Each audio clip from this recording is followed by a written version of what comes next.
imamat 11 saja yang selalu dibahas? Bagaimana dengan imamat 12? Apakah imamat 11 tingkatannya lebih tinggi dari imamat 12? Terima kasih, silakan pendeta. Ya, terima kasih kepada saudara Jack Jericho, pertanyaan yang sangat baik. Pertanyaannya, kenapa kok cuma imamat 11 saja yang selalu dibahas? Jawabannya adalah karena selama ini belum pernah ada pertanyaan dari imamat 12. Pertanyaannya kan selalu datang dari imamat 11. Nah, pertanyaan berikutnya, apakah imamat 11 tingkatannya lebih tinggi dari imamat 12? Jawabnya adalah ini bukan tentang tingkatan, tetapi mengenai fungsi dari setiap perintah yang ada di dalam pasal-pasal ini. Sebenarnya bukan hanya imamat 12 saja, imamat 13, imamat 14. Kenapa? Karena di dalam imamat 11 ada kata najis di sana, aturan tentang yang najis. Lalu kemudian di dalam imamat 12 ada juga tentang perempuan yang baru melahirkan, katanya oleh karena ada darah dan lain sebagainya, maka dia dianggap najis untuk beberapa hari lamanya, dari 40 atau mungkin sampai 60 hari menurut catatan itu, semuanya untuk mengajarkan hidup yang suci. Jadi semua itu adalah simbol-simbol yang ada di imamat 12.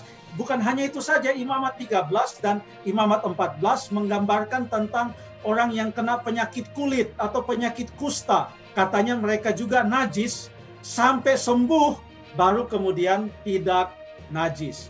Di imamat 11 juga katanya orang yang kena bangkai. Bangkai artinya binatang yang tidak disembelih dengan baik sesuai dengan caranya, tapi binatang yang mati sendiri karena penyakit dan lain sebagainya. Kalau dia kena bangkai dari binatang itu, maka orang itu menjadi najis sampai matahari terbenam. Jadi kalau kena bangkai katanya najis sampai matahari terbenam. Lalu kalau untuk perempuan yang habis melahirkan, najis sampai sekian puluh hari, mungkin 40 atau 50 hari, boleh dibaca di sana. Lalu kalau yang kena penyakit kulit, penyakit kusta, najis sampai dia sembuh. Mungkin yang boleh kita lebih khususkan dalam pembahasan kita adalah bagaimana dengan binatang yang haram dan binatang yang halal. Apakah mereka atau aturan tentang binatang yang halal dan binatang yang haram ini sejajar dengan orang yang kena penyakit kusta, lalu kemudian ada saatnya dia najis, tapi bisa juga dia jadi tahir. Perempuan yang melahirkan ada periode di mana dia dinyatakan najis, tapi setelah itu tahir. Dan orang yang kena bangkai binatang itu najis, tapi setelah itu dia tahir. Pertanyaannya, kalau begitu bisa dong binatang yang haram itu untuk sesaat haram, tapi bisa juga dong ada saatnya dia menjadi halal. Mungkin saya coba, karena pertanyaan saudara Jack Jericho ini kan cuma satu kalimat, jadi saya coba menebak-nebak kurang lebih logika pertanyaan ini di mana. Jadi ada beberapa perbedaan antara hukum atau aturan tentang binatang yang haram dan binatang yang halal dengan hal-hal mengenai kenajisan, baik yang kena bangkai binatang, lalu kemudian perempuan yang baru melahirkan atau datang bulan, lalu kemudian orang yang kena penyakit kulit atau penyakit kusta. Ada perbedaan-perbedaannya. Perbedaan yang pertama adalah kalau untuk kenajisan oleh karena lelehan darah, kenajisan oleh karena penyakit kulit, atau kenajisan oleh karena menyentuh bangkai binatang, maka kenajisan itu bukan kenajisan bawaan, tapi kenajisan yang didapatkan. Artinya, kalau dia tidak menyentuh itu bangkai binatang, demikian dalam imamat itu, maka dia tidak najis. Kalau dia tidak kena penyakit kulit, maka dia tidak najis. Dengan kata lain, kenajisan itu hanyalah didapatkan, bukanlah bawaan. Sementara untuk binatang yang haram dan binatang yang halal, semuanya itu adalah bawaan.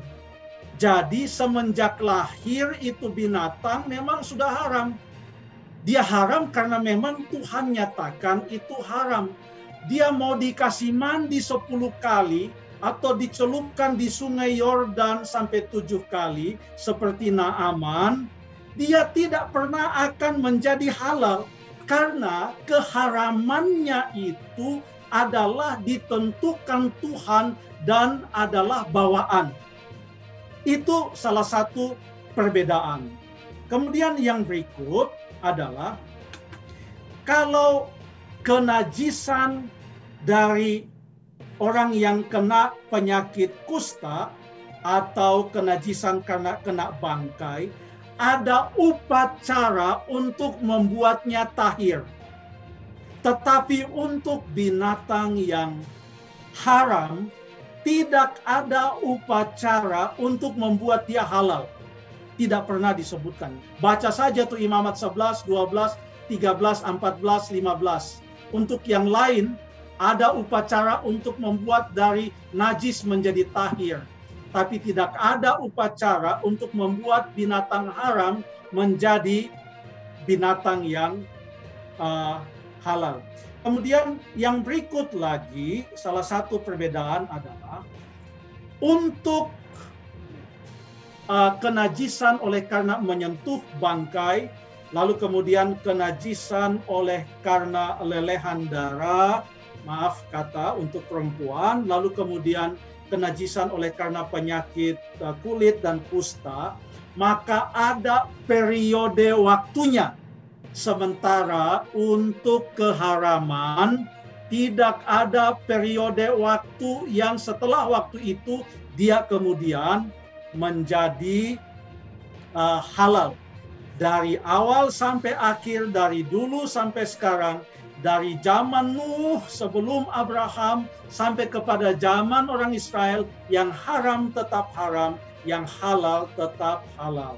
Kemudian yang berikut, hukum tentang kenajisan karena penyakit kulit, hukum tentang kenajisan karena memegang bangkai, hukum tentang kenajisan oleh karena lelehan dan lain sebagainya, barulah dibuat dengan rinci di zaman bangsa Israel.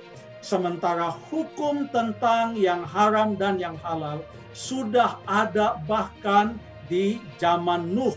Baca di dalam Kejadian pasal yang ke-7 ayat 1 sampai ayat-ayat selanjutnya tentang binatang yang masuk ke dalam bahtera, yang halal lebih banyak, yang haram hanya 1 pasang, karena yang halal itu selain untuk melanjutkan keturunan, yang halal itu juga untuk korban bakaran, yang halal itu juga untuk dimakan. Itu makanya lebih banyak. Jadi demikianlah perbedaannya. Terima kasih Saudara Jack Jericho sudah tanya tentang Imamat 12. Terima kasih.